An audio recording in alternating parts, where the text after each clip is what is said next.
Assalamualaikum warahmatullahi wabarakatuh. Alhamdulillah, wassalatu wassalamu ala rasulillah Sayyidina Maulana Muhammad Sahbihi barik wasallam asma'in. Gini yang pertama jenengan harus matur nuwun sama Dr. Bunyai Aina. Berkatnya beliau punya watak memaksakan itu akhirnya. Terus kalau cerita sedikit tentang beliau cerita wudhu. Wudhu itu begini. Nanti di akhirat itu malaikat itu tidak secanggih Allah. Malaikat itu ora pinter-pinter banget. Tentu pinter Allah subhanahu wa ta'ala. Sehingga nanti itu kata Nabi, sabda Nabi itu kalau orang wudhunya sempurna, basuh wajah sempurna, tangan, kepala sempurna, itu nanti sinarnya itu terang benderang. Sehingga identifikasi kalau ini ashabil yamin, kanan ya kanan, kalau kiri ya kiri. Jadi yang gelap gulita itu kiri, yang terang benderang itu kanan. Kalau wudhu jenengan nggak bener itu jenisnya yang kelap-kelip. Nah ini bisa kegaruk kemana-mana. Karena mau dikanankan sinarnya nggak cukup, mau dikirikan nyatanya ada sinar. Yaitu terus kata Allah ini yang jenis ini menjadi ashabul araf karena pas digaruk sama malaikat identitasnya tidak jelas. Maka kata Nabi, inna ummati yut'auna yaumal qiyamati hurran muhajjalin. Umatku nanti dipanggil Allah itu dalam keadaan wajahnya bersinar, tangan kakinya bersinar. Terus Nabi ngendikan min asaril wudhu, semua itu efek dari wudhu. Kalau wudhunya sempurna, sinarnya itu sempurna. Nah, maka tadi Neng Aina cerita panjang lebar tentang wudhu. Jadi begini ya, wudhu itu meskipun sah dalam madhab Syafi'i ya. Dalam madhab Syafi'i itu kalau ngusap kepala itu sedikit pun itu sah. Tapi kalau dalam madhab Hanafi itu minimal itu sak bon-bonan, seperempat caranya. Ini itu apa kalau orang Jawa? Bon-bonan. Tapi yang musalsal, tapi bukan syarat sah ya, ini ideal ya. Yang musalsal sampai Rasulullah itu terutama bagi cowok kayak Gus Sofa ini begini. Nabi memasukkan, coba pegang ini enggak ini dipegangin mic-nya. Ya Nabi memasukkan ini dua jempol ke sini, terus ini ditemukan di sini, terus begini. Musalsal. Musalsal ya, ini begini, terus ini ditempokkan gini, terus begini sampai sebelah. Sehingga semua kepala kita ini kena asaril wudhu, kena wudhu. Karena diantara identifikasi orang baik, ya itu ada istilah yauma taral mu'minina wal mu'minati yas'a nuruhum baina aydihim wa bi'aymanihim. Nanti di akhirat itu para malaikat tuh melihat ini wajahnya bersinar apa enggak. Sekali bersinar langsung dikategorikan partai kanan. Kalau yang tidak bersinar partai apa? Kiri, berarti partai terlarang. Terus kemudian disekat. Faduriba bainahum bisuril lahu bab, disekat. Nah, sekat ini nanti yang menjadi pagar Iqbal ya, menjadi apa? Pagar. Yang temangsang karena kelip-kelip itu disebut ashabil a'raf. Ashabil a'raf itu orang kalau dimasukkan surga kuotanya nggak cukup, dimasukkan neraka. Pernah ke majelisnya Ning Aina kan nggak pantas. Kalau diumumkan gini kan nggak pas. Para ibu-ibu yang ikut ngaji Ning Aina di Arisalah silahkan masuk neraka, kan nggak pas ya. Makanya penting bikin paradok itu penting supaya kita tidak sah masuk apa? Neraka. Makanya ada pengarang Burdah itu terkenal sekali. Pernah dengar toh kitab apa? Burdah. Itu yang ngarang namanya Muhammad bin Said Al-Busiri. Namanya itu Muhammad. Benar-benar Muhammad namanya. Beliau dalam doanya itu lucu, ya Allah, nama saya ini Muhammad. Sehingga kalau nanti engkau manggil, wahai Muhammad, masuklah ke neraka, itu paradok. Engkau adalah zat yang nggak pantas bersikap apa? Paradok. Wahai Muhammad, masuklah ke, itu paradok apa pas? Paradok. Makanya terus disunatkan punya nama yang baik supaya nanti misalnya, nah sehingga kalau nama kita kadung misalnya nama biasa atau nama Jawa nggak apa-apa, tapi nanti punya nama baru ikut majelis apa? taklim atau majelis ar-risalah. Jadi wudhu itu penting sekali. Karena itu identifikasi. Jadi di surga neraka itu definisinya Allah itu yaumatab yaddu wujuh, di hari ada wajah-wajah bersinar, watas waddu wujuh, ada wajah-wajah yang gelap. Itu yang menjadi alasan Allah mana yang perlu masuk surga, mana yang perlu masuk neraka. Nah, tentang tauhid supaya sampai tidak terjebak ateis atau komunis. Saya pernah ngaji sama orang-orang Pertamina di pondoknya Gus Zofur Maimun, yang isi beliau sama saya. Ada orang tanya, Gus, andaikan ada orang ateis atau komunis atau non, dia sosialnya bagus tapi nggak iman sama Allah, dia suka bersedekah, berderma, masa ia menjadi ahli neraka? Kayaknya kok kasihan ya. Padahal kata kitab akidah, orang yang kafir tetap masuk neraka meskipun dia baik secara apa? Sosial. Terus saya punya analogi. Analogi itu kias. Misalnya saya punya rumah, ini rumah saya, ada kulkas isinya buah lengkap ya. Ada makanan, rampatan, ada semua. Terus ini Gus Iqbal atau Gus Sofa ini masuk, terus ibu-ibu dibagi, ini silahkan makan, silahkan makan. Kira-kira orang itu nganggap Gus Sofa itu baik, nyun sewu, apa maling? Dari segi ngasihnya baik, tapi yang dikasihkan milik orang. Tidak ngakui jasanya yang punya. Ketika Anda baik tapi ateis, oh silahkan minum, tapi kamu nggak pernah berpikir kalau itu minum itu ciptaannya Allah Subhanahu. Oh silakan tempat rumahku, memangnya bunyi gayanya bahaya kan, gayaannya Allah Subhanahu. Masuk toh? Artinya betapa fatalnya orang yang tidak ngakui Allah Subhanahu wa ta'ala. Ketika orang nggak ngakui eksistensi Allah, ternyata apa? Dia ngamal atau berderma dengan sesuatu yang tidak miliknya, tapi merasa miliknya. Itu buruk apa baik? Buruk. Nah itu kenapa orang-orang yang tidak ngakui eksistensi Allah, apapun baiknya tetap kena sanksi. Itu ibarat Gus Sofa atau Gus Iqbal ini masuk rumah saya, isi kulkas disodakohkan, isi uang disodakohkan.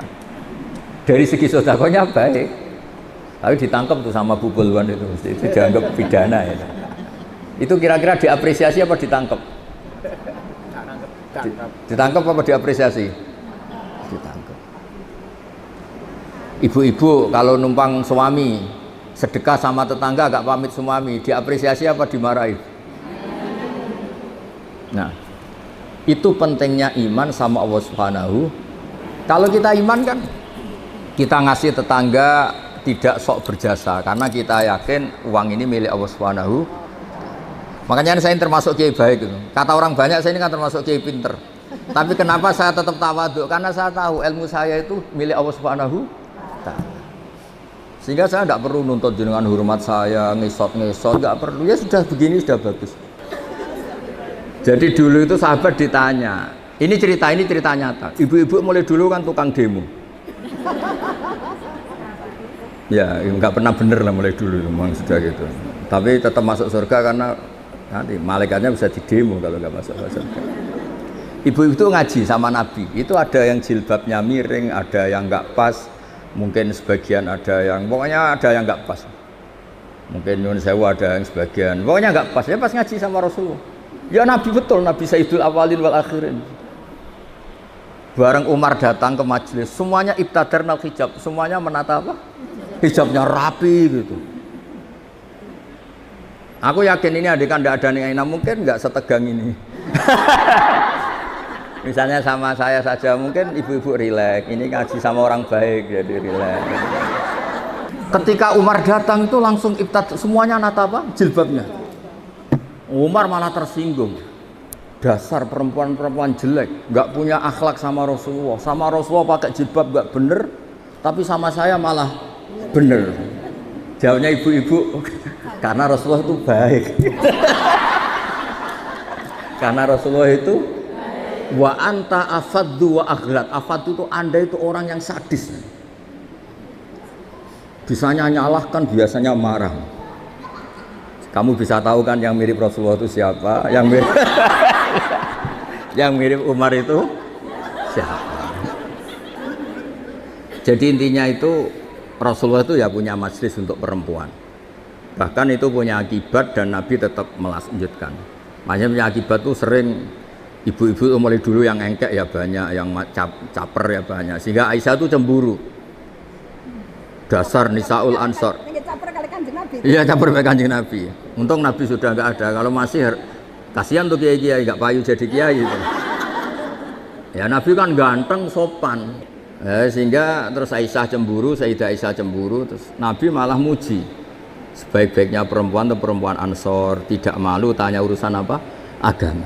Tapi Aisyah tetap melihat itu sensitif ya cemburu.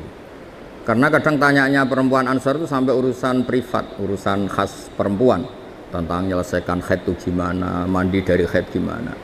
Saat itu kan belum ada syariat, belum ada pondok, belum ada majelis taklim. Jadi memang yang menerangkan harus Nabi sendiri. Jadi semuanya itu ada resiko. Kalau perempuan nggak diajarin nanti nggak tahu cara bebersih, cara sesuci. Kalau diajarin istrinya cemburu. Jadi kayak itu repot. Ya terus makanya terus banyak yang kayak saya terus nganggep lucu saja. Kalau nggak dianggap serius tuh repot. Ya jadi Umar ya tak teruskan lagi. Sampean tahu kan sekarang siapa yang Umar? Umar marah. Ya aduwati anfusina, wahai perempuan yang nakal-nakal. Harusnya Rasulullah ahakku ayyahabna. Rasulullah itu lebih berhak kamu takut, kamu wibawa, kamu hormati. Kenapa sama saya terus? Ya karena Rasulullah itu lebih baik, Anda ini kasar. Semenjak itu ya makanya terus orang hubungan dengan Allah juga sama. Kamu punya utang orang 1 juta atau 10 juta, nggak bisa nyaur itu nggak berani ketemu. Tapi kamu sering melanggar perintahnya Allah, itu kita istighfar ya nyaman. Dengan segala kesalahan kita mengadu ke Allah ya napa? Nyaman. Sehingga Allah ini nyata sebagai Rahman Rahim itu nyata. Coba ya, Anda pakai motor teman kamu gadekan, itu nggak berani ketemu. Tapi kita pakai sarannya Allah, mulai oksigen, langit, bumi, semuanya kita pakai. Padahal kita sering salah, mungkin sholat kita tidak benar. Tapi istighfar tetap nyaman, nyebut asma Allah ya tetap nyaman. Saking baiknya Allah Subhanahu wa Ta'ala. Sehingga tetap bikin nyaman orang-orang yang meskipun sedang tidak dekat. Makanya ada sebuah hadits qudsi ngendikan, wahai Daud ini nabinya Allah. Saya dengan orang yang lari dari saya itu aswaku, sangat-sangat sayang. Nah di Indonesia kebetulan Torekoh itu bersanad sama hadis-hadis seperti ini. Sehingga nggak ada kita adat kiai ngecap orang yang enak. Ngecap itu mensetip masih. Mungkin sebagian kita orang Indonesia masih banyak yang judi online, mungkin sebanyak yang kecanduan narkoba, sebagian kita mungkin masih korupsi, sebagian kita masih nggak bener. Tapi karena agama ini bukan mengadili atau terus membasmi, tapi agama ini membenahi. Kalau ada jalan rusak itu dibenahin apa terus nggak dijadikan jalan? Tetap jalan tapi dibenahin. Kalau rumah ada tikus itu rumahnya dibakar apa tikusnya yang disuruh mirih? Gara-gara sanat-sanat seperti itu sehingga alhamdulillah masya Allah enak kerennya kayak gini tuh peduli, takut umatnya Nabi itu wudunya salah, sholatnya salah, zakatnya salah, tidak kok malah ngadili dasar bego, dasar goblok, enggak, dibina. Sehingga jenengan harus bersyukur dengan metode seperti ini meskipun yang ngeri-ngeri sedap. Saya nggak bayangkan, andai kan saya ini kan sudah kiai top, itu kalau kesini itu ya gimana gitu. Lo tanyain anak-anaknya tadi nyogoi kopi saya itu belum loh. Saya datang belum sampai 5 menit belum ada kopi loh. Kok ngaji Gus yo? Nggih. Orang nggih itu bisa saking baiknya atau saking takutnya. Kayaknya yang kedua. No. Nah, jadi kan ada di sini aja masih diteruskan. Gimana kalau nggak ditodong? Oh. Pakai mic, ngamuknya pakai mic biar dengar. Saya itu dekat sekali sama Mbak Ma'ruf, suaminya Ning Aina itu beda betul. Mbak Ma'ruf itu anteng ngaji. Kalau sama saya itu diskusi apa? Ikhya. Lu tanya ini anak-anaknya. Diskusi kitab Ikhya itu. Kalau sama Ning Aina diajari tukaran. Gus harus ada RMI perempuan. Tadi saya ketemu ketua RMI. Wah, gugat terus. Dan saya senang. Memang perempuan itu baiknya gugat. Ini ada cerita. Ini cerita sanad mutasil ya. Saya berkali-kali cerita. Belum ada hukum Allah dirubah kecuali karena pemberontakan kaum perempuan. Jadi di juz 28 itu ada surat namanya surat Mujadilah. Ada yang baca surat Mujadalah. Jadi ada perempuan cantik, namanya itu Khawlah. Orang Arab itu kan hiper, karena makannya daging tidak ote-ote, jadi hiper. Kalau Kiai Jawa itu kan makannya ote-ote, tempe, terus utang jatuh tempo, jadi sudah error lah sudah. Masalah syahwatnya itu sudah error. Sudah tempe, terong, utangnya jatuh apa? Tempo. Kalau orang Arab itu kan makannya daging, orangnya punya uang. Ya mungkin karena lama nggak hubungan suami istri, istrinya itu cantik, ngerti istrinya itu suci, sudah haid suci. Pas masih sholat tuh diajak hubungan suami istri kan nggak mau, setelah wiridan ya nggak mau. Terus dia marah, didihar, belum dicerai, didihar itu ada satu bahasa yang setingkat talak. Ya pokoknya gitulah, ada satu bahasa setingkat talak. Terus dia merasa gimana kok sampai gini, kayak sudah dia agak kecewa dengan perilakunya sendiri. Matur Rasulullah, ya Rasulullah saya ini tadi begini-begini. Nabi menjawab, oh yang kamu katakan itu biman zilati tolak, yang kamu katakan itu semakna dengan tolak, berarti istri kamu tidak halal bagi kamu. Ya lelaki yang manduk-manduk, meskipun dia tuh ya iman, istrinya cantik kok hilang. Waduh, gara-gara kata itu terus kehilangan apa? Istri.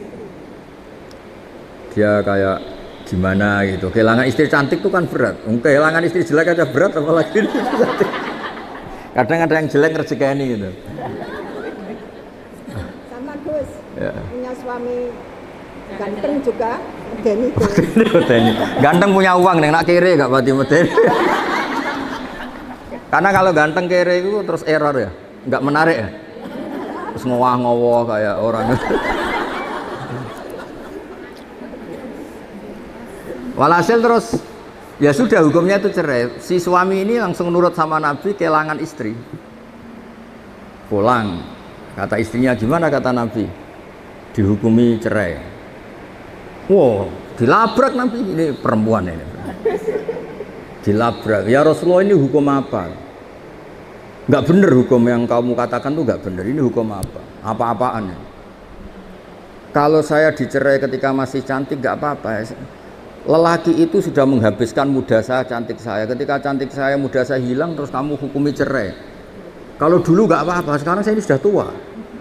Saya ini punya anak banyak. Kalau dirawat dia, mesti terlantar, katut babon lain katanya. Kalau dirawat saya perempuan nggak bisa cari apa? Nafkah. Kalau bikin hukum yang benar, Nabi bilang sementara hukumnya hanya gitu, memang hanya gitu sementara. Lu itu perempuan tadi saking kacaunya bilang gini nih enak sama Rasulullah. Ya nanti engkau saya laporkan Tuhan bahwa anda ini tidak serius. Karena kau jadi nabi hukumnya harus dievaluasi. Nak gak perempuan gak bisa. Dia pulang tapi perempuan ini religius.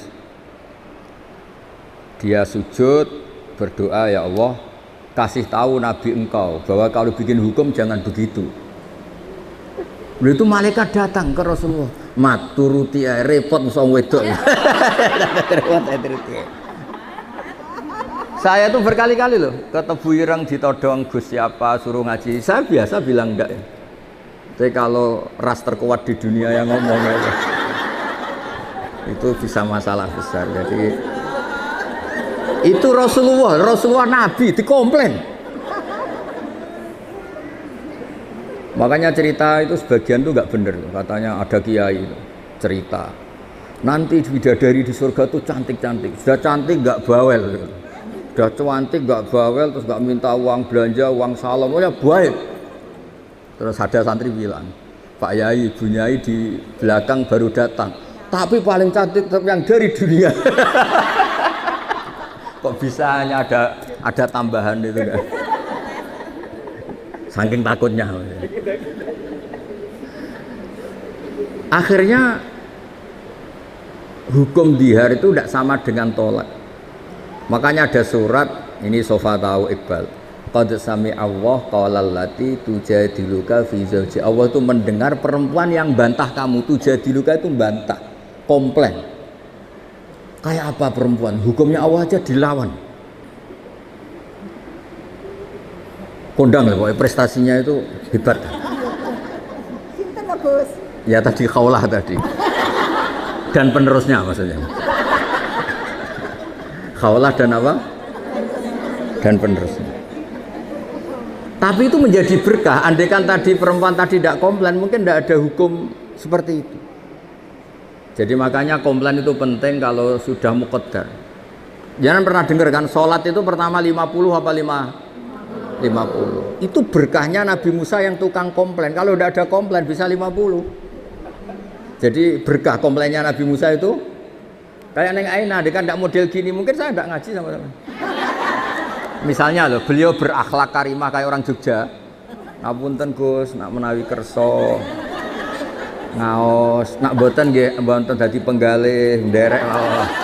Wah, aku mesti milih enggak yakin milih enggak. Kira-kira loh, andai kan Neng Aina kayak orang Jogja sesopan itu, saya ngaji apa enggak? Oh, enggak, pasti enggak. Itu butuh teror, itu butuh teror. Saya itu berkali-kali di Sidogiri, di pondok-pondok itu kan masih keluarga itu. Mesti ya monggo Gus nak ngaji, aku muni sesuk ya sesuk gak apa-apa engko. Nah kali ini enggak. 5 menit. Jadi ya. Tadi saya baru asik cerita-cerita sama Mbak Anwar. Beliau delok jam, wis wayahe ngaji. Wah. Jadi sowan Mbak Anwar ya dijami. Mbak Anwar loh, abahnya sendiri. Di tengah-tengah asik cerita ya hebat-hebat, Masya Allah. Semoga nanti Mungkar Nakir juga takut tanya. Terus repot musoning Aina wis kono ning sekarang.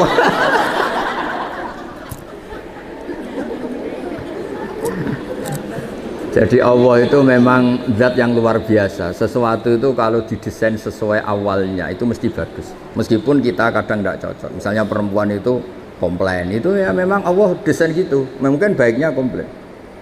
Saya itu sering dilapori santri-santri yang awal nikah. Gus, istri saya itu sering minta uang saya, padahal saya ini orang miskin, gimana gitu.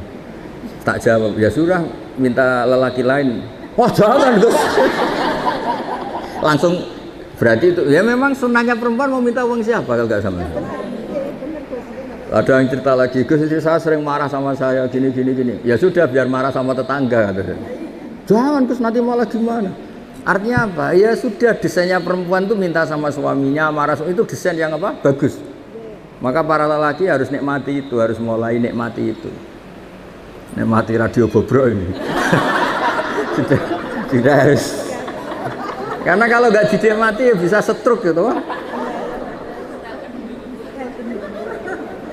Ya karena Nabi itu orang paling pinter di dunia itu kan Nabi Muhammad. Itu nggak ada rumusnya ngadepi perempuan. Nabi pernah ngendikan, ini terakhir ya. Nanti ada tanya siapa, tak turuti semua.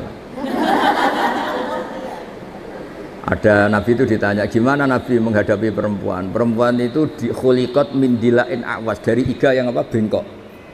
Kalau kamu paksakan lurus maka patah. Kalau kamu biarkan tetap apa? Bengkok. Nabi saja tidak punya rumus, apalagi kita. Sahabat ditanya, terus piye? Ya tidak piye-piye, sudah gitu itu sudah. Diluruskan apa? Patah, dibiarkan bengkok. Terus Ya sudah begini. Kayaknya orang paling cerdas di dunia tidak punya rumus kalau tentang apa? Perempuan. Berarti hebat dia perempuan Gus. Hebat. Ya saya itu berharap begini itu nanti kalau sudah ketemu Allah nanti di akhirat itu wis cobamu wis kenal ning Aina wis coba Ustaz. Insya Allah berkait dicoba ini min ahli apa? Jannah. Mungkin ahli jannah lho, Bos. Saya nggak bisa bayangkan pengujinya disertasi beliau, dok. Pengujinya itu nggak bisa bayangkan. Takutnya kayak apa? Berani nih nanya-nanya itu. Jadinya pinter jenengan. Oh, ada nih. Dosen kan betul aku selapangan. Oh, akhirnya lulus ya? Lah betul diprotes mungkin. Ya, monggo ada pertanyaan 3 saja. Pokoknya ini niati silaturahim, nggih, hormat. Nggih. Ayo urusi, Iqbal. Urusi.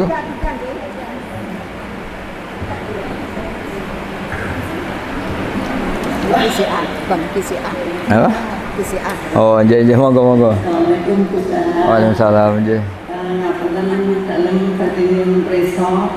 Nggih berdiri mawon, berdiri tegak mawon nggih. Ngapunten, dalam itu kan keluarga besar Nasrani. Nggih. Terus saya sampun alhamdulillah sampun mualaf. Nggih. Namanya siapa? Dalam Lilis biaya. Panggilannya apa aja panggilannya? Lilis. Lilis ya. Iya. Dalam engkang dalam tanyaan ini Iya. apakah nama baptisan Iya.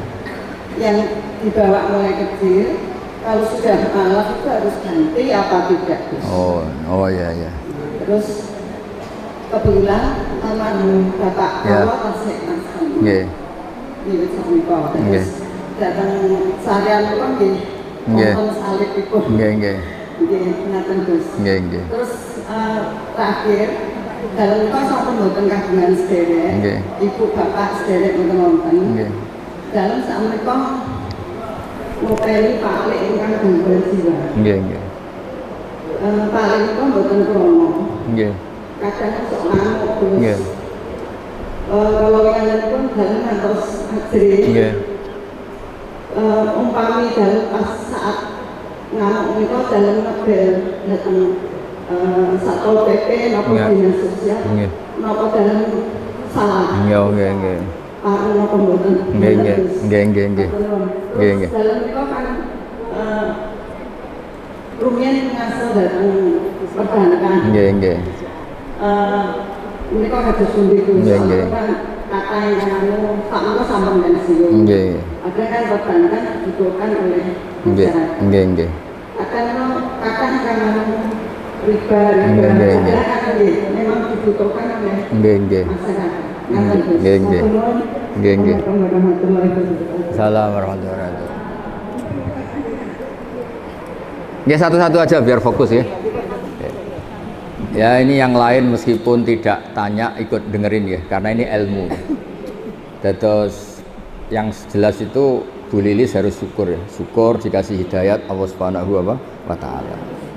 Berkahnya syukur ini bisa mengabaikan hal-hal kecil yang mungkin masih mengganggu. Ya saya ulang lagi, berkahnya syukur ini bisa mengabaikan hal-hal kecil yang apa? Mengganggu. Misalnya Anda itu buka puasa dengan nasi kualitas beras paling rendah, minum teh ya kualitas paling rendah, minum kopi. Tapi karena sangat lapar, sangat haus, itu seneng sekali. Ya sama mungkin orang-orang yang dulu pernah tidak Islam, itu kan ibarat kalau terus itu kan nyuwun sewu menurut keyakinan Islam kan bahaya sekali. Sekedar selamat meskipun adnas salamah dengan standar paling apa? Minimal, paling rendah, tetap itu luar biasa. Jangan sampai setelah kita Islam masih ngeluh, sayang bapak saya belum Islam, mbak saya belum Islam, karena ini hanya mengganggu apa? Syukur. Ya itu hanya mengganggu apa? Itu kan ibarat kita buka puasa, sayang nasinya hanya nasi kelas rendah, sayang hanya pakai tempe tidak daging. Kalau gitu kan mengganggu apa? Syukur. Nah, jadi itu satu. Kedua soal nama itu dulu meskipun lewat baptisan itu tidak ada pengaruhnya, tidak punya akibat di status keislaman. Jadi nggak perlu diganti boleh, nggak perlu dibuang, nggak perlu diganti. Terus soal perbankan itu masyhur itu di fatwa NU. Sesuatu yang remang-remang, misalnya tadi ada orang punya utang 1 juta, disuruh nyaur 1.100.000, tentu seperti ini sepakat itu riba. Tapi kalau sistem itu beda dengan personal, sistem itu beda dengan personal. Memang kita tidak boleh bilang langsung halal karena bisa saja lebih dekat ke definisi apa riba. Tapi ya jangan langsung bilang haram, jangan-jangan tadi seperti katakan Billy, memang itu kebutuhan. Kebutuhan gini, sekarang investor itu bisa nggak utang tanggane 1 miliar untuk investasi? Tidak bisa, kan yang menyediakan itu kan pasti utang tonggo kan paling weteng lorong untuk obat, utang modal itu kan. Nah, tidak apa-apa, hukum nggak jelas itu nggak apa-apa. Kalau harus nggak jelas ya sebaiknya nggak jelas. Makanya di Nabi itu ngendikan halal ya jelas, haram ya jelas. Tapi selalu ada antara halal dan haram. Itu jadi kalau yang makanya dulu Mbah Maimun itu sering bilang, tapi tidak kritik ya, Bu Lilis sering bilang usahakan sama-sama urusan dengan bank itu bank pemerintah atau bank negara. Karena itu kalau misalnya ini salah dan memang misalnya benar-benar riba, sak keliru-keliru negara itu untuk pakai sarana umum. Bayangkan keliru sekalipun, bayangkan keliru, apalagi kalau tidak keliru. Tapi saya ulang lagi, bukan berarti terus menafikan yang swasta, bukan. Tapi ini cerita kalau ada pilihan. Misalnya gini, haji lewat negara sama swasta, sak keliru-keliru negara karena negara. Misalnya gini contoh gampang. Kemenak atau haji atau di lembaga-lembaga sosial negara, Kemensos atau BUMN, tentu salah itu banyak sebagai manusia. Tapi sekeliru-kelirunya negara, ada PLN, ada jalan, ada jembatan. Yang kembali ke rakyat itu jumlahnya tetap apa? Besar. Misalnya Kemenak ya pasti ada salahnya, namanya manusia. Tapi ada kantor KUA, ada sarana prasarana, ada penyuluhan, ada gedung apa? Haji di mana-mana ada. Sehingga swasta ya baik menopang pemerintah, tapi kalau sama-sama milih itu yang mendekati darurat Bu Lilis memang sistem apa? Negara. Artinya sesuatu yang dengan tanda kutip awalnya nggak boleh untuk menjadi boleh kan nunggu status darurat. Dan yang sering darurat adalah keputusan apa? Pemerintah. Misalnya menetapkan Syawal, secara ilmiah orang Indonesia tuh banyak yang mandiri bisa falak, banyak. Tapi kan subjektivitasnya tinggi. Makanya kemarin yang Kemis saja ada, bukan sekedar yang Jumat, yang Kemis saja ada. Ya kan? Nah, ikut pemerintah itu menjadi lebih baik, tapi tidak harus juga di bab Syawal. Pemerintah sendiri kan membolehkan beda. Pemerintah sendiri membolehkan apa? Beda. Ya jadi Bu Lilih, kalau masalah perbankan itu sudah didiskusikan, tentu ada kadar lebih yang pengganti administrasi sebagai pekerja, ada lebih yang karena memang mendekati definisi riba, itu kan kita tidak pernah tahu. Lebih itu kan ada lebih yang karena memang krus nilai uang, kan macam-macam. Nah, menurut saya hal yang kita tidak harus tahu persis, nggak apa-apa kita bilang. Karena Nabi ketika ada halal jelas, ya ada haram jelas, tapi di tengah-tengah itu tidak jelas. Kayak jenengan jadi istri itu tanya sama suami kamu, istri baik apa enggak? Mesti suami kamu kalau pas tidak ada kamu bilang jelek. Pas ada kamu bilang apa? Yang benar itu menurut saya itu tidak baik, ya tidak jelek. Kalau dibilang jelek, nyatanya anaknya banyak, berarti kan rukun. Ya kan baik kan? Bisa kumpul anaknya banyak. Dibilang baik, ternyata suami kamu tambah hari tambah elek, tambah trauma, dan dekati musibah lah. Jadi sesuatu itu yang tidak jelas itu nggak apa-apa kita bilang nggak halal haram, jangan bilang wah berarti ini nggak tegas. Nggak bisa seperti itu. Ada hal-hal yang memang nggak perlu kita. Misalnya ibu-ibu gini secara fikih, gimana hukumnya ibu-ibu muslimat yang masih cantik datang ke pengajian? Sama lihat di kitab-kitab fikih itu diharamkan selagi mungkin bisa tanya sama suaminya atau kiai setempat yang nggak perlu keluar ke arisalah. Tapi misalnya itu dipraktekkan, mana ada wong iku ngaji mbek tanggane ora seneng mergo ora iso kluyuran. Aku yakin, enggak sama jawab ya. Ngaji di sini sama datang ke Rembang seneng mana? Seneng ke Rembang karena keluyuran. Ternyata apa? Wisata religi itu ada wali orang Tuban, kan ada walinya Sunan Bonang. Tapi ya seneng saja kalau ziarah ke Syarif Hidayatullah, kan ada keluyurannya. Kalau dia seneng wali kan cukup wali tetangganya kan bisa. Tapi kurang asik. Tapi yang Cirebon nanti ke Tuban. Jadi untuk bertanya hal-hal kecil sebenarnya bisa, kiai tonggone sampean itu bisa. Tapi kan nggak keren orang yang pondok internasional Ar-Risalah. Jadi itu manusia, apa itu nama? Penjelasannya itu baik apa enggak? Ya sudah, enggak usah dijelaskan. Nggih ngoten Bu Lilis nggih. Ya semoga.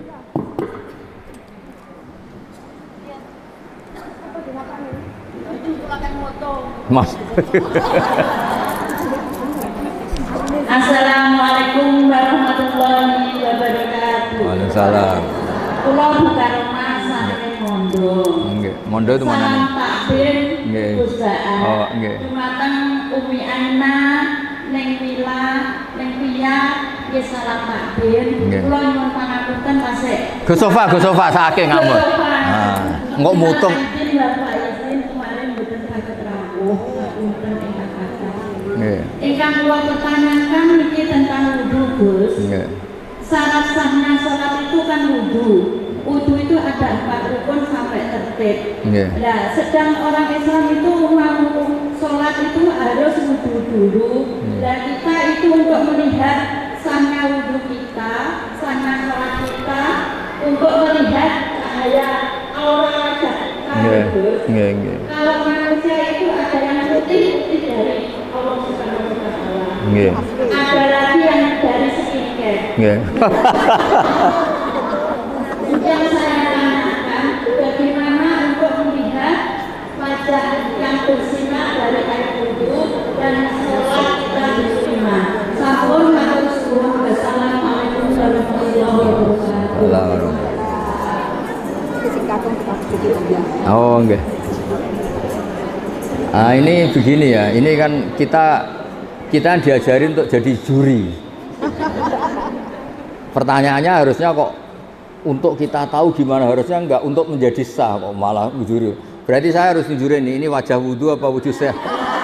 Wajah skincare. Ini yang wajahnya padang karena punya uang apa karena wudunya benar?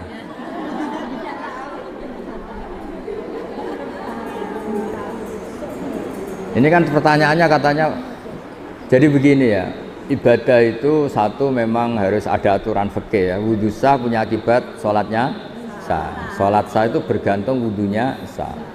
Oke, itu begitu. Tapi yang perlu dicatat, syariat ini itu ada standar minimal, namanya adnal kamal, standar minimal. Standar minimal itu bisa diberikan orang-orang yang mungkin takdirnya jauh dari ulama, lahir dari keluarga abangan, bahkan mungkin mbah-mbahnya nyuwun sewu masih ikut partai terlarang dulu, misalnya PKI atau komunis. Sehingga di Fathul Mu'in itu sering ada kesalahan-kesalahan yang kata beliau makfu karena dia nasa'a baidan minal ulama, dia di komunitas yang jauh dari apa? Ulama. Jauh itu tidak harus fisik atau jarak fisik, bukan.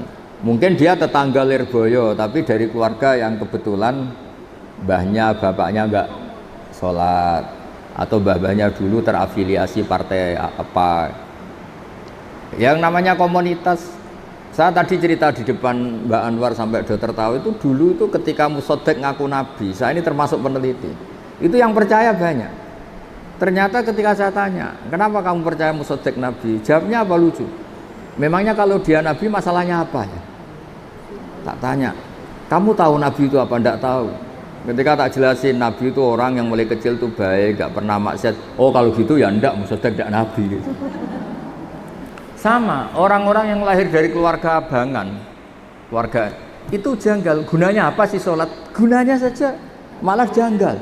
Keramik kok diambungi, malah janggal. Nah yang jenis ini kok awal ngaji ning Aina atau awal ngaji siapapun kayaknya nggak boleh terlalu keras karena apa? Piro-piro gelem apa? Gelem ngaji karena dari posisi seperti itu mungkin malah awalnya itu mencibir orang apa? Orang sholat. Jadi memang itu seninya beragama. Itu ibarat orang yang sudah di kubangan lumpur. Selamat saja sudah bagus, dientas dari kubangan ke daratan sudah bagus. Jangan langsung pakai skincare tadi. Oh tapi ini sudah bagus selamat tapi wajahnya masih belepotan lumpur. Ya piro-piro tidak di kubangan lumpur. Jadi semua itu ada ukurannya, jangan langsung ya instan terus semuanya standar apa? Ideal, tidak bisa seperti itu. Ya jadi kita biar terbiasa kajian akademik. Jadi zaman Nabi jadi Nabi itu kan sahabat yang mantan preman, mantan macam-macam. Makanya ayat Makkiyah itu Neng Aina itu jarang ada aturan-aturan hukum fikih. Hanya ngendikan akidah yang ringan-ringan karena masyarakatnya belum apa? Siap. Ya contoh gampang gini, dulu itu orang kok nggak nyabu itu nggak bisa bayangkan. Wong sumpek kok nggak nyabu itu nggak bisa bayangkan. Uang nggak punya. Sehingga haramnya khomer itu ya nunggu setelah ada kesadaran ilmiah, kesadaran Islam itu merusak apa. Dulu ya janggal wong. Makanya kalau cerita di Indonesia jenis toa apa itu sudah menyatu dulu. Akhirnya apa? Allah itu pernah menghitung. Jadi khomer itu paling unik. Khomer itu haramnya itu sampai 3 kali, 3 tahap, 3 fase. Pertama haram yang dipertimbangkan, lucu kan? Haram yang dipertimbangkan. Orang Arab itu kan suka perang. Perang itu kan nervous. Tapi kalau agak-agak fly kan kendel. Pernah satu komunitas itu orang soleh semua, nggak nyabu, musuhnya orang nyabu. Situ nekat kendel, yang soleh nggak kendel. Akhirnya caranya jawab Allah itu unik. Kul fihima ismun kabir wa manafi'ul linnas wa ismuhuma akbaru min naf'ihima. Ya khomer itu memang haram tapi ada unsur manfaat. Tapi madorotnya, bahayanya lebih banyak ketimbang manfaatnya. Sehingga orang-orang itu masih banyak yang nyabu. Terus kedua, diharamkan lagi karena ada sahabat gara-gara habis ngefly ngimami yang mestinya bilang la a'budu ma ta'budun, bilangnya a'budu ma ta'budun. Jadi artinya orang-orang kafir saya yang menyembah apa yang kamu sembah. Gara-gara nyabu nguntallah lah. Padahal ini prinsip la a'budu kan saya tidak menyembah Tuhan Anda. Gara-gara lanya dibuang menjadi saya menyembah. Terus diharamkan kalau mendekati sholat. Jadi khomer itu haram jam 11 mendekati duhur. Kalau asar ya jam 2:30 baru haram. Tapi kalau pagi nggak apa-apa. Zaman itu.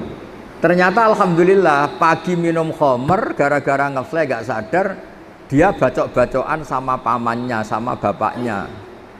Saya semenjak itu terus khomer diharamkan secara total, nggak melihat waktu, nggak melihat papa. Pokoknya khamr itu mesti buruk. Nah ini pelajaran bagi Gus Sofa, bagi Neng Via, Neng Mila. Semuanya itu proses. Itu yang diikuti kiai NU, kiai pesantren. Kalau dakwah itu proses, tidak langsung apa. Nah, misalnya jenengan wudhu aja orang bener langsung kon tahajud, terus koyok sholat qiyamul lail kok Said Ali Zainal Abidin 1 malam 1000 rakaat. Itu tambah baik apa tambah lari kira-kira? Tambah lari. Ya gitu. Ya. Nggih mboten napa-napa. Niki mau dibisiki ning Aina.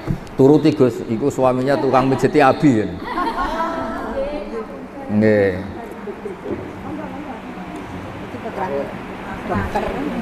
Dokter tentara. Oh nggih. Nggih. Berdiri mawon nggih. Berdiri tegak mawon mboten napa-napa nggih.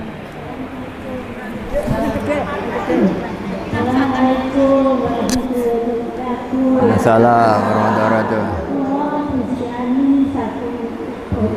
Nggih, apa namanya? Asman. Oh, Sri Ani nggih.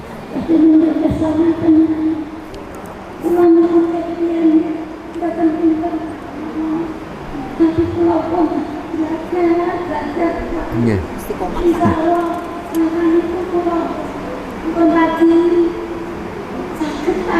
Nggih. Nggih, nggih.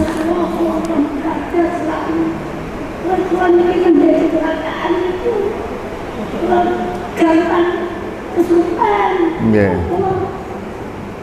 Mungkin cara dan lepas kata itu berusaha selalu berusaha biasa yang buatan ngaji itu kami perlu berusaha jamaah sholat itu sebagai kami kalau kalau salah itu kematian itu mami selalu salah itu selalu itu mungkin itu buatan teman Nggih, nggih. Tampi. Nggih, nggih. padahal benar-benar bagus itu untuk uang. Nggih, nggih. Alhamdulillah. Via itu ya. Bu Sriani siapa? Bu Sriani nggih. Mantan perawat. Dados ngeten nggih, yang diceritakan Bu Sriani tadi lupa karena kecelakaan niku salah nggih. Niki dora kecelakaan nggih sering lupa kok.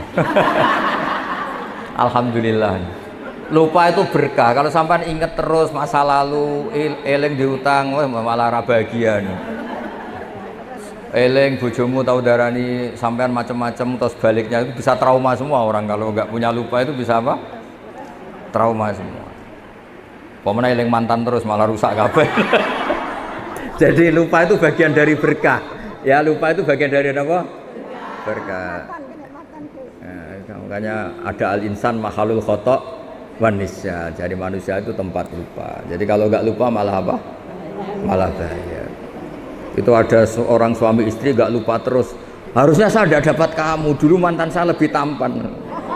Yang suaminya bilang harusnya saya tidak dapat kamu. Mantan saya lebih cantik. Itu bahaya. Itu orang nggak. Itu gara-gara nggak apa? Nggak lupa. Jadi maka bahagialah bangsa yang sering lupa.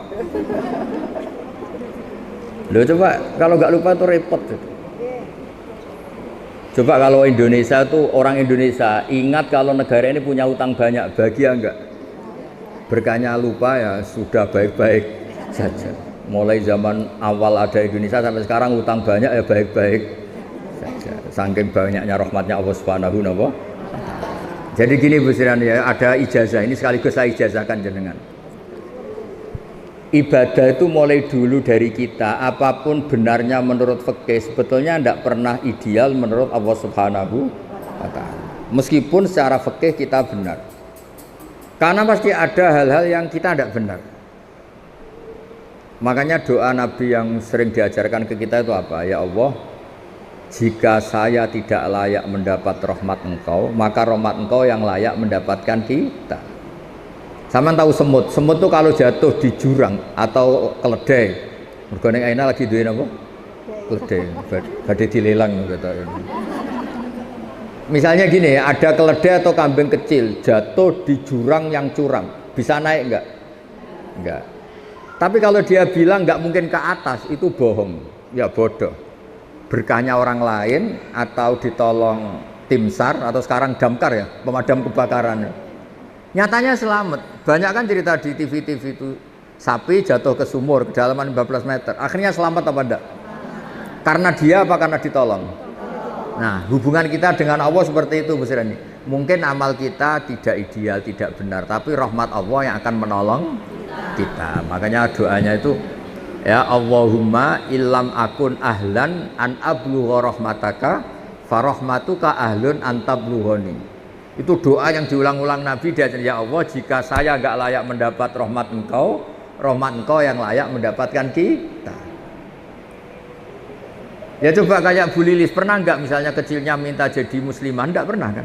Tapi ketika Allah menghendaki, tahu-tahu jadi. Aku yakin Neng Aina kecilnya ini kan anaknya Kiai, enggak pernah ingin jadi dokter. Bayangkan ya jadi Neng, jadi Kiai, sing so ngongkon-ngongkon apalah pokoknya ya gitu. Tapi nyatanya Allah menghendaki jadi apa? Dokter, lewat jalur dosanya takut, tapi kan tetap jadi.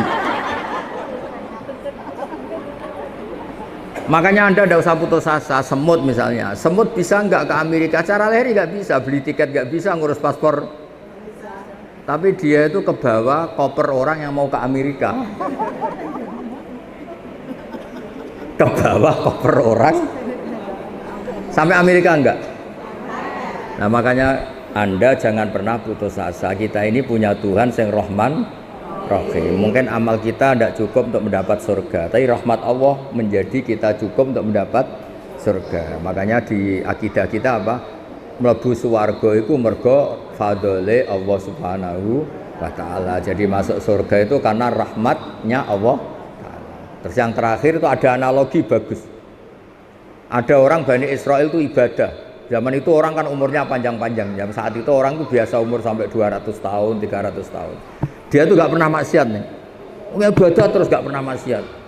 Dia nggak pernah marah sama orang, ngamuk kiai. Saya ini kan tamu disuruh-suruh, nggak pernah salah. Orang nggak pernah salah.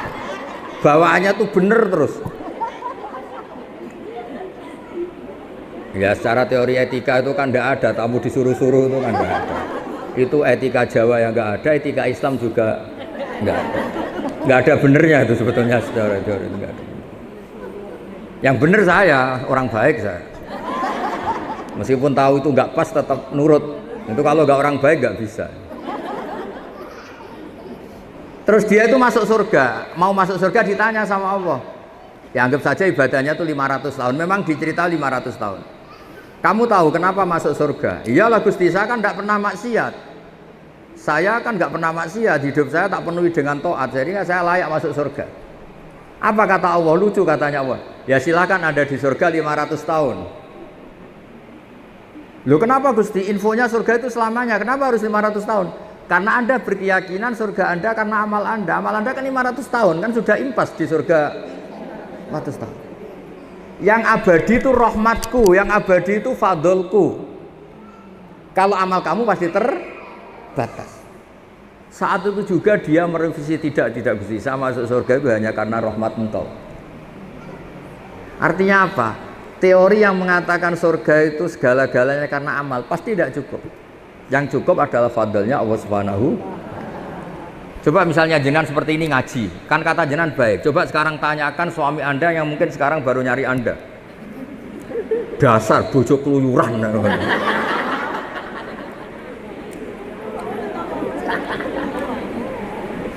Jangan tanya Bu Neng Aina karena diuntungkan jenengan datang. Terus kayak Bu Nyai tenan keren. Tanyakan anak kamu yang mungkin sekarang berharap Anda bikinkan mie. Terus tak tanya, ibu kamu kemana? Bilangnya ngaji apa keluyuran? Ngaji. Terus dia tanya, baik apa enggak? Baik apa? Saya terlantar. Gitu. Jadi ada sisi baik. Sosial itu, makanya di kitab Hikam itu ada keterangan manusia itu apa? Orang yang ketika baik saja buruk, apalagi ketika buruk. Misalnya jenengan punya toko laris manis, prestasi apa Anda? Tanya toko sebelah. Anda naik pangkat, baik. Tanyakan yang kamu langkai. Jadi asal ilmu sosial itu tetap ada masalah yang menyertainya. Makanya pernah ada orang tanya ke saya, orang kaya, Gus doain saya ini jadi orang kaya raya, nanti saya ngerawat 1000 anak yatim. Dasar orang kaya bodoh kata saya. Kok bisa Gus? Itu kalau Allah menyembadani doa kamu harus bunuh 1000 bapak. Karena untuk menjadi yatim bapaknya harus mati dulu katanya. Berarti kalau ada orang orientasi, ya Allah saya ingin kaya biar umat orang miskin 1 miliar. Berarti sama dengan juga bilang miskinkan 100 miliar orang, nanti saya rawat. Ada unsur buruknya apa enggak? Jadi asal ilmu sosial itu pasti ada sisi apa? Ada sih. Nah, seperti ini nggak mungkin cukup membawa kita ke surga. Yang bisa membawa kita ke surga abadi hanya fadlnya Allah Subhanahu wa ta'ala. Coba kamu misalnya suami kamu baru butuh jenengan, terus dengar, wah nggak bisa diganggu, baru tahajud. Bagi suami kamu itu problem apa ibadah? problem. Wah sekarang istri saya nggak suka tidur sama saya, sukanya tahajud. Dianggap problem apa? Baik. Problem. Kamu punya utang, waya nyaur, nggak nyaur ke bank bayar malah tahajud atau duha. Tanyakan pakai bank. Jadi selagi di dunia itu tidak bisa. Makanya harus kita yakini kita bisa begini itu karena Allah Rahman Rahim. Ya sudah kita melakukan suatu sesuai prosedur fikih, tapi yang menjadikan semuanya baik-baik saja karena Allah Rahman. Indonesia itu harusnya sudah bangkrut mulai dulu. Dijajah bareng latihan bernegara ya gini sampai gini. Tapi berkatnya Allah Rahman Rahim ya baik-baik saja. Diumumkan hutang negara banyak, yang nonton ya tenang, sudah tahu ya. Itu tidak hanya hutang negara, kita hutangnya juga banyak, tenang. Sehingga kita jadi bangsa yang kuat. Itu ya kabeh fadhole Allah Subhanahu. Ya jadi jelas ya tadi orang itu yakin ibadahnya yang menjadikan masuk dia surga. Terus sama Allah, ya sudah kamu di surga tapi 200 tahun saja, 500 tahun saja. Kenapa Gusti? Katanya surga selamanya. Karena amal kamu terbatas, sehingga pahalanya juga harus terbatas. Yang tidak terbatas itu fadl saya, rahmat saya. Oke, ngoten. Assalamualaikum warahmatullahi wabarakatuh.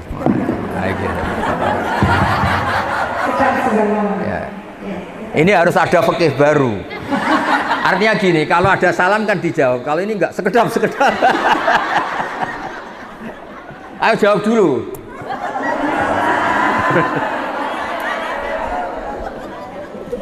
Supaya nggak ada fikih baru.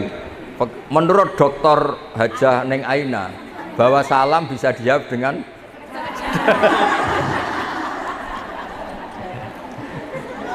gimana Neng? Yeah. Perempuan itu kan nggak wajib memasakkan lapangan. Perempuan itu kan nggak wajib masak. Oh, ini mulai. Wah, Pak, rungono Pak. Bojomu ra krungu yuk, alhamdulillah. Krungu iki bahaya. Mencuci pakaian. Nggak wajib nih. Sebetulnya kan sangat luar biasa. Seperti ratu gitu Gus ya. Nah, belum Gus, tapi sekarang kan ada syariatnya Allah kalau perempuan itu harus taat kepada suaminya. Ya. Dan misalkan suami sekarang menyuruh istrinya untuk masak, itu perempuan itu boleh menolak atau tidak? Mulai kita aslinya. Tapi wajib nurut. Iya, ini kan mereka bertentangan. Kemarin saya ngaji di tempat Gus, ini saya berjoki sama bapak-bapak. Bapaknya protes. Akhirnya saya juga sama Gus Kowe, Dewan Kota, saya juga diprotes. Ini orang ngaji jangan berhenti di situ. Betul sesuai Gus. Itu masakan. Terus saya kesulitan, pasti wajib tak dimakan dengan mau kurang lusuh. Saya mungkin ujung-ujungnya mau itu kalau baru masak malik. Kita nggak wajib untuk masak. Kesulitan gitu. Mau jawaban yang menguntungkan apa yang benar? Yang menguntungkan dan benar.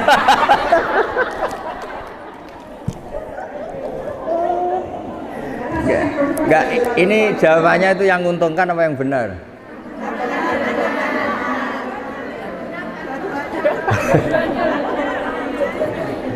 Ini sudah kayak partai politik jadi. Nah sebetulnya ini agama itu ada dua dalam menyikapi masalah sosial. Satu hukum objektif, dua itu hukum sosial. Kalau dalam hukum sosial Neng Aina itu ada pepatah Al-insan Abdul Ihsan, manusia itu akan diperhambakan oleh kebaikan orang lain. Jadi kalau kita misalnya punya suami itu sudah ganteng, baik, maco, pokoknya sempurna lah. Sudah gitu kaya, sayang. Itu mbok perempuan gak disuruh masak itu masak sendiri. Ini sudah jelek, merongos, gak punya uang. Nyuruh masak. Hanya berdasar hukum fikih lelaki itu boleh nyuruh. Terus si perempuan ini boleh menolak. Kasus-kasus sosial itu nggak bisa ditangani secara fikih. Yang bisa nangani itu ya hukum apa? Sosial. Misalnya gini, ada lelaki ini miskin jelek, tapi beruntung karena dia entah dapat jimat dari mana, dapat istri itu cantik, kuaya, sopan, baik. Terus lelaki ini nyuruh masak, itu disalahkan orang seluruh dunia apa dibenarkan? Disalahkan. Terus ketika disalahkan karena tadi sudah perempuannya cantik, sopan kaya. Masa iya orang kaya, majikan yang punya harta disuruh. Jadi sebetulnya benar tidak itu dalam sosial itu ya konteksnya konteks sosial. Makanya kata Sayyidina Ali, ahsin man syi'ta takun as amirah. Silakan baik sama orang, pasti kamu yang mimpin. Misalnya gini, saya punya mobil Alphard. Saya tadi sowan Mbak Anwar diajak Neng Aina sama Gus Sofa naik Alphard. Beliau baik, mau Gus pakai mobil saya, dia baik. Itu otomatis saya nyuruh itu gak pantas, gak mungkin secara moral, secara psikologis orang nyuruh orang yang berbuat baik. Kalau ada istri, misalnya kayak Neng Aina kan sudah nengnya, putrinya Mbak Anwar, terus Mbak Ma'ruf itu kan santri. Gak dinyali apa ngongkon. Malah nawani piye tak geno nasi goreng. Jadi itu gak fikih-fikihan, Neng, itu secara naluri kasta itu. Saya punya kawan, dia itu dosen, doktor, profesor, dosen, cantik. Saking pinternya gak ada yang berani nikah dia. Akhirnya nikah sama supirnya. Karena itu satu-satunya dia butuh lelaki, pokoknya sementing lanang. Nyari dokter masih bawahnya, nyari dosen karena dia profesor dokter. Itu hubungan suami nggak fikih-fikihan. Supirnya itu kalau dia datang ya mobil milik istrinya apa milik istrinya ya sopan sendiri dia. Wahai masak ya masak, wahai nyuci. Tak tanya kenapa masak dia, kamu kan lelaki. Ya tapi kan hamba sahaya Gus. Jadi hukum sosial seperti itu nggak perlu difikihin lah kira-kira gitu ya. Hukum fikih itu tetap ada nih, tapi tetap kalah sama. Iya kan karena tadi al insan abdul ihsan. Ya.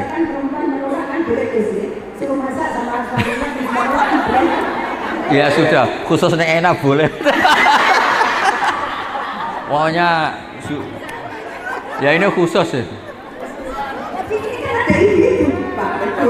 Ya dan yang sejenis Neng Aina.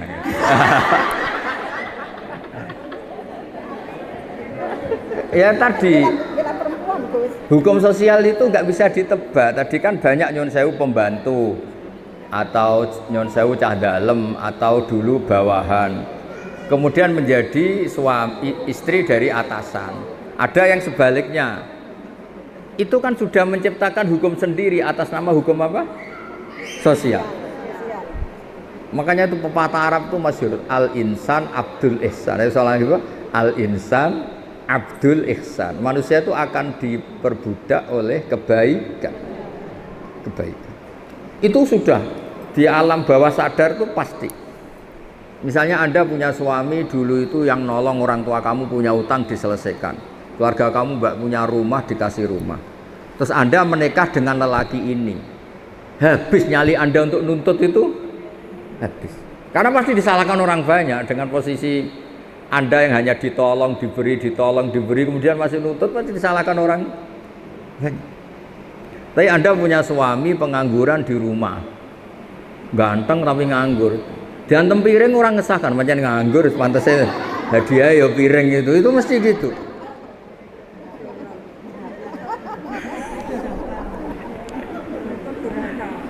Jadi intinya itu Neng, ada hukum-hukum yang nggak bisa, makanya Nabi itu unik. Ada sekian hukum Islam yang kata Nabi itu diselesaikan pakai apa? Sosial. Makanya ketika Nabi mensifati orang baik itu apa? Alladzina yunfikuna fis-sarra wad-dharra. Orang yang suka berinfak masa susah maupun senang. Wal kadhiminal ghaidha, kalau emosi bisa ngempet. Wal afina 'anil nas, kalau kecewa mudah memaafkan. Yang bisa menyelamatkan kita itu hukum sosial. Kalau saya hubungan dengan Neng Aina itu misalnya terus pakai saya ini kiai besar kok disuruh-suruh, habis hubungan itu. Tapi berkahnya saya ini berakhlak karimah. Maka baik-baik. Kamu bisa bayangkan ada kiai 5 menit belum duduk ngaji Gus ya.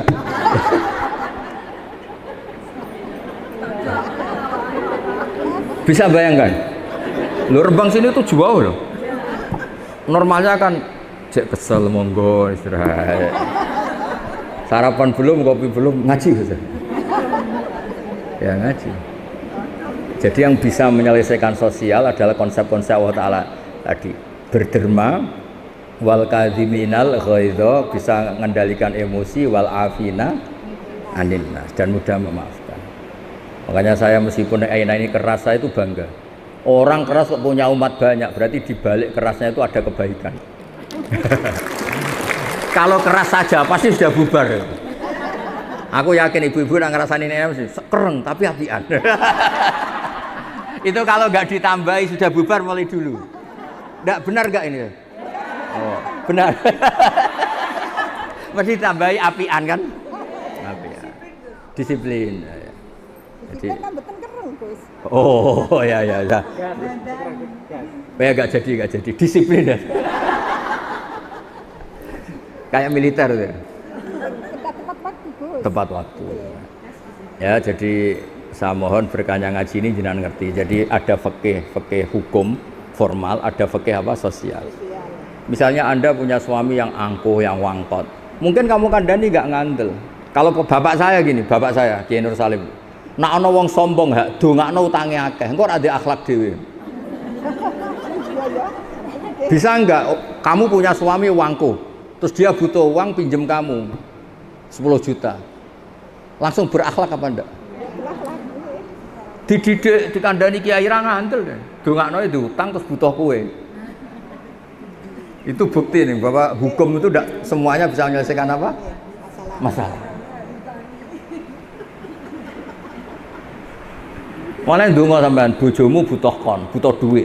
Terus dongakno ra iso nyaur. Oh itu kamu perhambakan jalan itu. Bisa hamba sahaya itu. Banyak kan orang bengal, kumisnya sekolah apa.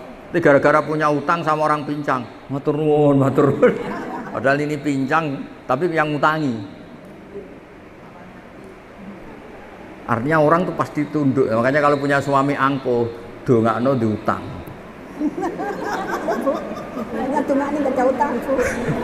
Utang jenengan angger dekne mlete. Saur Mas. Insya Allah milih korah-korah, milih nyuci daripada ditagih. Nggih mboten. Nggih ngoten nggih mugi manfaat. Al-Fatihah. Ghairil maghdubi 'alaihim waladdallin. Bismillahirrahmanirrahim. Nahmaduka ya Ghafur ya Syakur wa salli ala sayyidina Muhammad sallallahu alaihi wasallam. Allahumma ij'alna aminin mutma'innin alladzina la khaufun 'alaihim wa lahum yahzanun. Rabbana atina fid dunya hasanah wa fil akhirati hasanah wa qina adzabannar. Alhamdulillahirabbil alamin.